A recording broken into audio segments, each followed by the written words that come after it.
بسم اللہ الرحمن الرحیم۔ السلام علیکم۔ حضرت امام حسین رضی اللہ تعالی عنہ نے فرمایا، خدا پر بھروسہ کرو جو تمہاری نافرمانی کے باوجود تمہارا رزق بند نہیں کرتا۔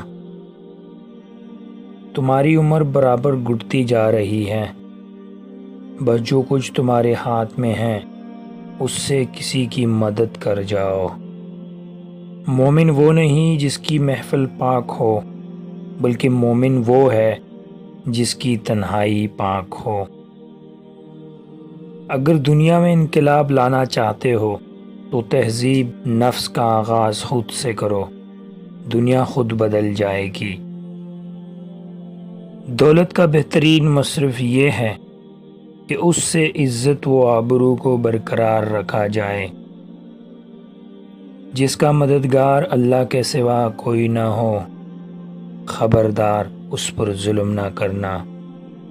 اگر تمہیں خدا کی جنت دنیا میں دیکھنے کا شوق ہو تو ایک بار اپنی ماں کی گود میں سو کر دیکھنا۔ جو شخص اپنی موت پر تاخیر چاہتا ہو اور چاہتا ہو کہ اس کے رزق میں اضافہ ہو تو اسے چاہیے کہ وہ صلہ رحمی کرے۔